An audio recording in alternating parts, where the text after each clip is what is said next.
kitty friends, it's me, your friendly neighborhood kid witch, Tara, and welcome to Recipes for the Cooking Impaired. As you can see, we are still in London. However, it's our last day in London. So although at the beginning of all of our videos, when we're on our travels, we say hello in the various language, they speak English. So I'll do old school greetings and salutations, which may or may not be British. Leave me a comment down below if that's a little wonky sauce. Anyway, we are doing the main dish of all main dishes, and I only say this because I'm hoping that that's what it's going to be. The best of the best so far. This was a comment request from Luke Guru. Let's shake things up and some numbers at the end. Dear friend, I'm very sorry, but that's a really long name. Anyway, so she is a big fan of Richard Armitage, who is a British chap. And he had posted on Instagram that he was with some friends and that he really enjoyed the phenomenal pork crackling? Pork crackling. Anyway, so she asked if I could make it. Alright, two things. I love the challenge, but I've never made this before. So this is going to be some fun. We're going to make this dish. There's quite a few steps. So although this is Recipes for the Cooking Impaired, today it's more like recipes to challenge the kid witch. We'll see how it turns out. Fingers crossed. However, no matter what, we're going to have fun. And maybe it'll give you some ideas. Even if you decide you don't want to try to make pork crackling. But in case you do, let's go to the recipe, shall we? Alright, so we have 3.96 pounds of pork loin with skin scored. And this is rolled pork loin. I will throw out there, the pork loin I found had almost no skin. I don't know if skin on the pork loin is more popular in the UK, but I was having a very hard time finding any. I guess I probably could have gone to a butcher. I just went to the regular grocery store. So we're going to do a small change to this. Hopefully we'll still get a reasonable result that's similar. As you can see down below, if it says, if loin is skinless, we're going to baste it, cover it, do what they call an egg wash, where we cover an egg, and then we're going to put a cover of flour over it, and then cook it. So that way it's got kind of a makeshift skin, and it'll still have that crinkly, crusty top. Because from what I'm finding is pork crackling is a crusted pork tenderloin. And then this also includes an apple cider gravy, which I think might be kind of sweet flavored. Again, I've never made it. It sounds like it would be sweet flavored, so this would be a really interesting thing here. Next, 2 garlic cloves, and you want them thinly sliced. So you want them really thin, because we're actually going to score, or cut rather, the tenderloin 6 times and stick them inside. Which sounds really weird, but I'm looking forward to see how it goes. 1 tablespoon of rosemary, and that's if you have the dry stuff. If you are using fresh, you're going to use a couple of sprigs, cut them in half, and stick them in the scored part. Since we're doing dried rosemary, we're just going to do a pinch. And so it'll be a tablespoon and a pinch out of it to go inside. 3 bay leaves, and you want to tear them into pieces, and we're sticking them inside those scored areas as well. 1 onion roughly chopped. It doesn't have to be super fine. 1 large carrot chopped, and you're going to cut it the circular way and make about yay thick, so about 1/4 to 1/2 of an inch thick. Alright, now the next one was a bit of a challenge. So, Bramley apple is what the recipe UK style calls for. And the closest thing I could find in my neck of the woods / America is Granny Smith apples. Both of them are green, except for Bramley's have like little red dots on them. But they're both like apple pie making kind of apples. So they're not going to be super sweet. So I'm like, okay, we can do that. You're going to peel it, quarter it, and roughly slice it. So you want the pieces about yay big and about yay thick. Alright, 1 tablespoon of sunflower oil. And in this particular case, it's gotta be the sunflower oil or it's gonna change the flavor from what I've read. I, again, have not made this, so I'm going as close to the recipe as I can. 2 tablespoons of plain flour is what the recipe said, so I'm assuming that means all-purpose flour. So go with that, I guess. Half a cup of apple cider. The recipe said good quality apple cider. I'm not sure what the difference is between good quality apple cider and just apple cider in this particular recipe. When in doubt, guys, if you don't got the good, high quality, expensive stuff, use what you can find. I don't think it's going to really destroy the recipe. I don't think we will find out because I have discount grocery store apple cider. So we'll see how it goes. 2 1/4 vegetable stock. If you don't want to use vegetable stock, the recipe said you can use chicken stock if you have that at home available. Either one is fine based off the recipe. And that is it. So like I said, there's quite a few items. There's a bit of a process. This video has got a lot to it.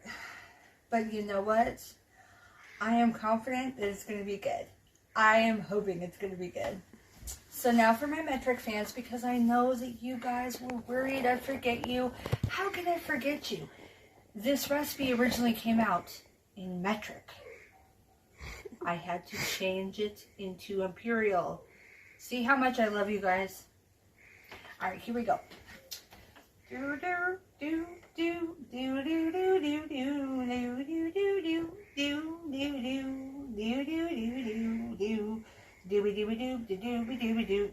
do do do do do. You're done. Alright guys, let's go into the kitchen. We're going to start working on this. We'll see how it goes. Good luck. Alright, so first we're going to rub salt into the pork on both sides. And then once this is rubbed in, if you have the time, try to let it sit and marinate in the salt for about 2 hours, if you can. If you don't have a full 2 hours, that's fine. Longer the better. As you can see, we have a tiny bit of skin on this one side, so we're still going to go ahead and do the what happens if you don't have skin option as well.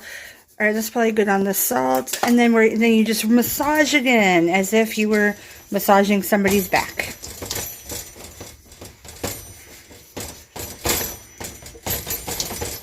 If you're feeling kind of silly while you're massaging, you can always make some fun winking noises. Just kidding. I mean, it's up to you. You massage your meat however you want to massage your meat. And I mean that in the cooking respect. Yes. Alright, that is good. And now you're going to put it in the fridge and let it just kind of sit there, soaking that meat up. It's going to help make it nice and tender.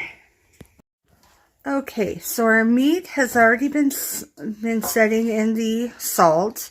And we are now going to cut 6 slashes into it, going vertically.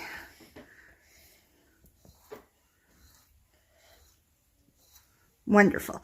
Alright, next, we're going to be, since this doesn't have a lot of skin to it, we're going to do what they call an egg wash. We're going to cover it in an egg mix, and then we're going to put some flour over it.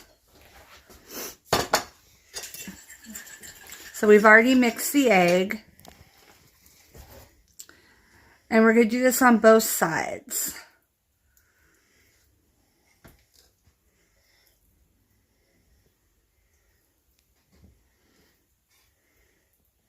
As you can see, our pork loin doesn't have a lot of skin to it, which is why we're doing this.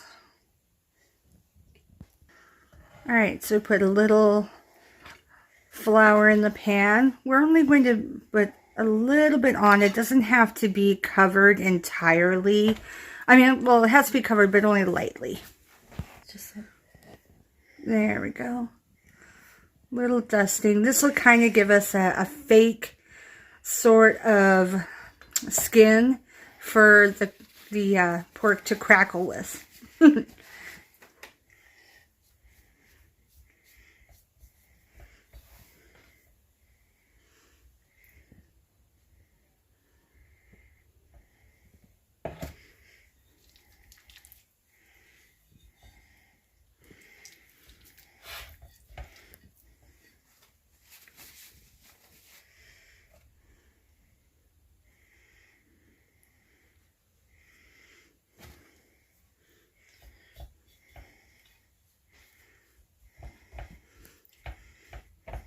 Okay, and we're going to flip it one more time just to make sure there's plenty on the other side, which will be our designated skin side since there's already skin there. Okay, and then what we'll do is hold on to the bowl with the flour because we're going to flip it one more time to put the vegetables inside. We're putting in, well, not vegetables, but herbs. We're putting in a little bit of our rosemary and our bay leaves and some of our garlic in those slashes we made. And then once we get it into the pan, we'll add a little more flour on the top where the crust is supposed to be. Okay, so right before we get our pork loin stuffed, I have put in a pan the cut up apples, and they're just quartered, peeled, and cut rough. An example of a picture, or get an example, this is one of the pieces of apple. As you can see, the carrots are just rounds, about a ½ inch. And then the onions are cut. You can actually make them a little bit bigger if you want, but you don't want to make them cut a ton larger. This is going to be kind of like a bed for our pork. It's going to rest right on top. And so you'll have all that good pork fat juices going down and the seasoning that is going to be embedded in the pork loin going right into the food. It's going to be so good.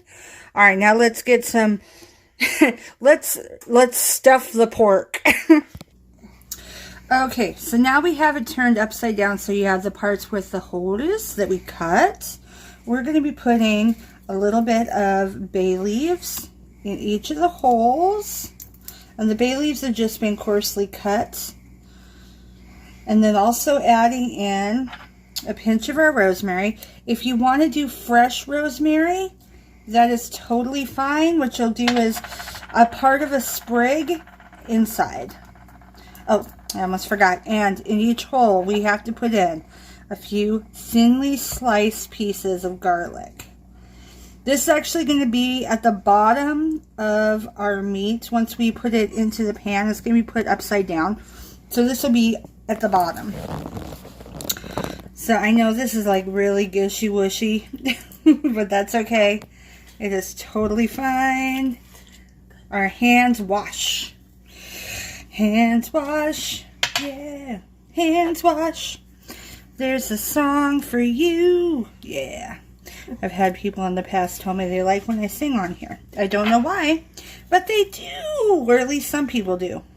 For those of you that don't, that's why I make the songs very short.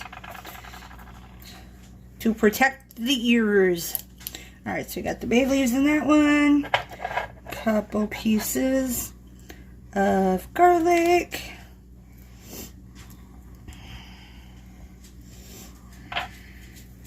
Some more of the rosemary. Hands are getting all creamy. Alright. In there. Almost done. Thankfully, we only did 6 cuts instead of like 47.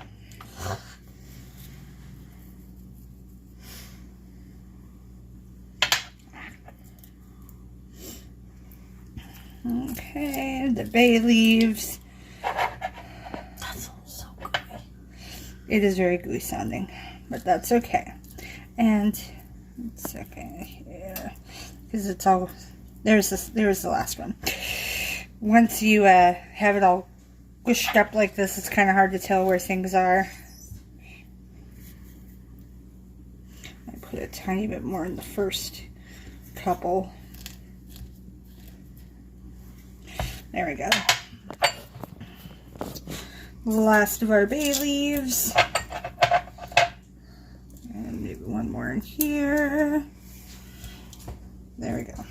And the last of our garlic.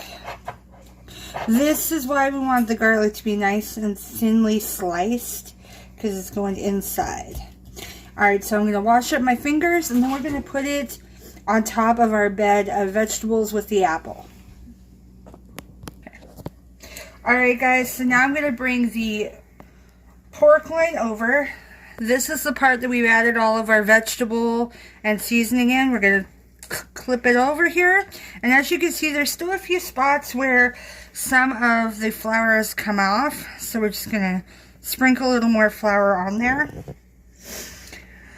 Now this is the fun part. We have already preheated our oven for 420, or for those of you in the metric world, 210 Celsius. We're going to put this in for 15 minutes, and then we're going to take it out, put the oil, the sunflower oil, over the top, and put it back in, and reduce the temperature at that time.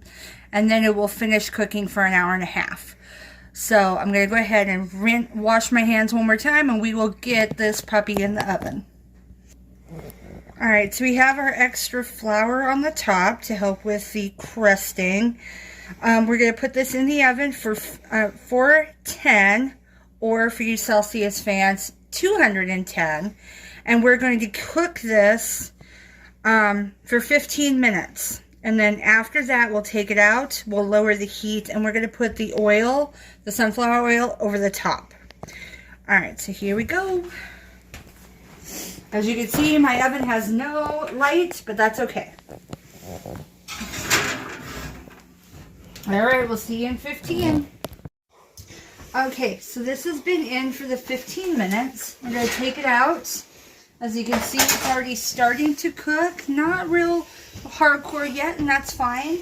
We're going to put our 1 tablespoon of sunflower oil and just kind of drizzle it over the top.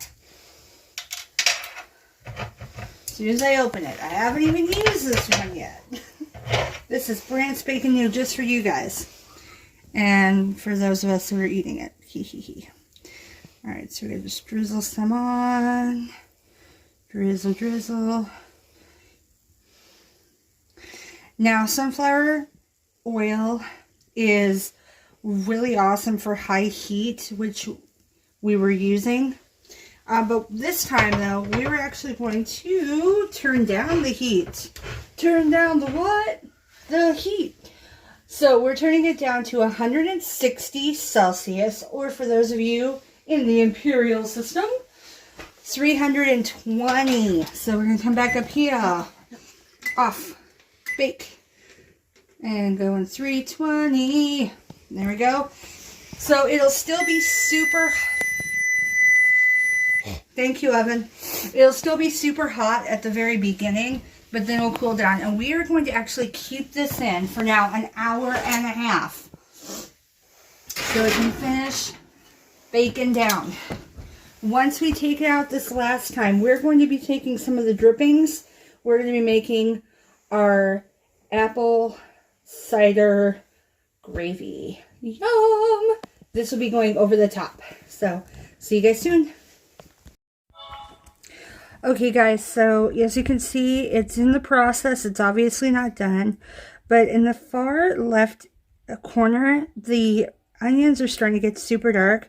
So I added in 3 tablespoons of water just to kind of help. And so we're going to close this back up so it can keep cooking we still have 51 minutes before it's done. Catch back with you soon. Okay, so it's completely done. As you can see, it got a little bit dark on the top, but it is crunchy. That would be because when I was checking the time, I also bumped broil. So the last 5 minutes were on broil. If you are going to attempt to broil this, you need to either put it in the lower rack and go for just maybe 3 or 4 minutes, or make sure you check it more frequently, being that this oven has absolutely no window. I just kind of went with it because I didn't realize I put it on broil. Anyhow, yay things. So next what we're going to do is make the gravy. I'm so bummed, man. I'm so sorry. Super bummed. It's going to taste good because it's only slightly burnt in places, and it does have that crunch factor which we were looking for. Alright, let's go to the next part. So you're going to drain out the juice except for 2 tablespoons. I'm actually just going to take 2 tablespoons of the fat, the juice, and put it right into the pan. And then we're going to take all of the apple and onion and carrot and put it in the pan and cook it down some more until the vegetables and the fruit have submitted to our requests and became a mushy, delicious mix. We want all the flavors. I know that mushy sounds weird, but we're actually going to be straining it at the end. So, next part coming up. Alright guys, so I'm going to take the fat. You're going to have to tip everything and just get the fat to start with. 2 tablespoons of the fat juices. I'm really glad that we added some extra to this, the extra water, because I think that we would have had a harder time getting the juice out. That first one wasn't quite a full tablespoon, so we're going to add a tiny bit more. Alright, so we got our 2 tablespoons right here. Alright. Alright, so we're putting this meat on a separate bowl so that we have just the vegetable and apple. So we're going to strain out the vegetable and apple, but not any of the additional juice. Alright, so we're going to put this on medium-low heat. We're getting out just the vegetables and the fruit, and if you miss, that happens. We will clean everything up at the end. No worries. If you get some of the juice with the vegetables, that's okay too. We just don't want a huge amount of the fatty juice. Just want a little bit of the fatty juice. Okay, so then we're going to put this in, and then we're going to add in, once we get all the vegetable into the saucepan, we're going to add in our flour. And then we're going to cook it down a little bit more so it becomes delicious and mushy. Yum yum. Alright, so we've added in 2 tablespoons of flour. We're now going to stir it up.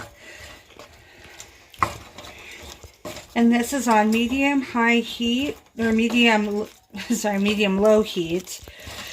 I got it set a little closer to medium than to low. It's going to be kind of pasty at first until it gets cooked down a little bit more. But soon we're going to add the apple cider, which is going to make it more of an apple cidery delicious meal. Okay, at this point, we're going to add the apple cider. This will also help the carrots cook down a little bit more.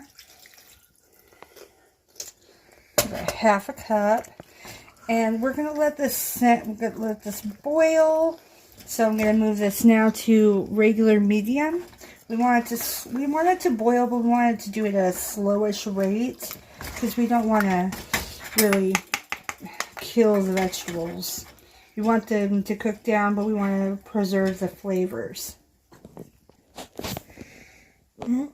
Okay, so I'm pouring in part of the vegetable broth, vegetable stock rather, to kind of help mix in, start thickening up some, help cook down the carrots even more. So it's going to take a bit. So make sure that when you're doing this, you're watching so it doesn't over bubble. And don't worry about the chunks, because as we get to the point of it being more gravy-like, we're going to be putting it through a strainer, or as they say in Britain, a sieve. Recording. Okay, so as you can see, it's now thickened up. So what we're going to do is that I poured the rest of the vegetable broth in here. We're going to put the sieve / strainer over, and we're going to start pouring this in. And what we want is all of the gravy portion to go over, a little at a time here. We want all the gravy portion to come through, and then we're going to press down the mush as much as we can to get the gravy to go in. And then we'll get all of it together. So this is going to take a bit of a process to squish down the mush.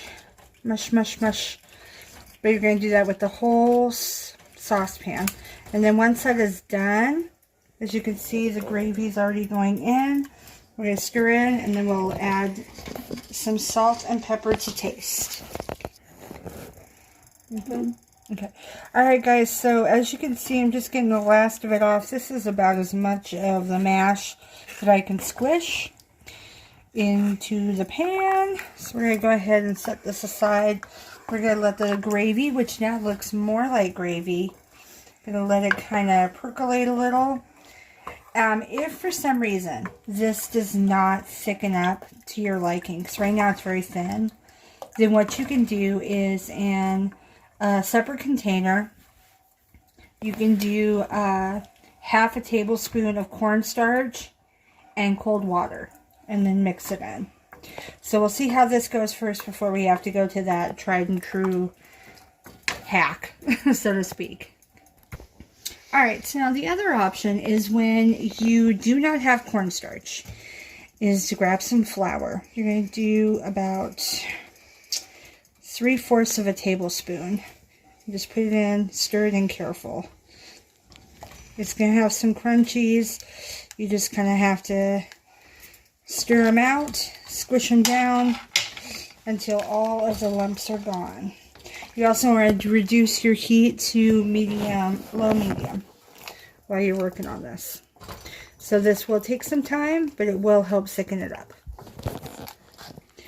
Alright guys, we're going to add our salt and pepper to taste. A little bit of salt. Stir it in. We're going to let this simmer just a few more minutes, and then it is ready to serve. Alright, some pepper. Alright, so let this simmer and we'll be ready to go. Okay, so I kind of like my gravy to be more like, with this, I kind of like it more as a glaze. If you would like it thicker, you can always add more of the flour to it, or the cornstarch.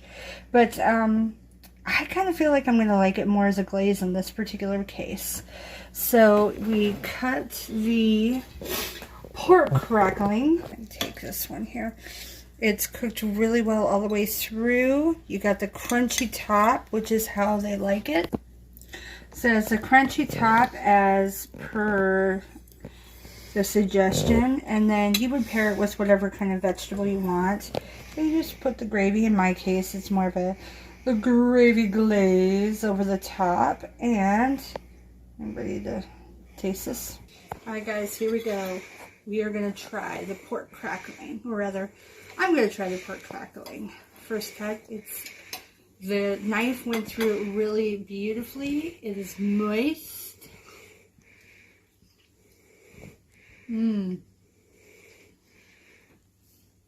Oh my goodness, so good. Even though part of it got kind of crunchy on the top and dark from the Bordeaux being put on by mistake, my fault, this is really delicious. I was expecting it to have more of an apple flavor than what it has. It's actually more savory than it is. There's not really any sweetness to it. And I thought with the apples there would be, and with the apple cider, but oh my goodness, it's so good. I wish you guys were here and I could share it with you. And here, come closer, I'll give you a bite. Alright, just kidding. So good. Thank you, Loop Guru. Let's shake things up for suggesting this. So good. Oh. And I'm talking with my mouth full. I'm so sorry. I'm so embarrassed. Alright, my friends, my foodie friends. I will see you guys next time. Leave a comment if there is any countries you'd like me to tackle next, or any recipes specific, like in this case, pork crackling, which, like I said before, I had never heard of. This is excellent. I am definitely going to make this again, and I love the idea, Mr. Armitage, that it was a great Sunday brunch meal. You have a good one. I miss your faces already.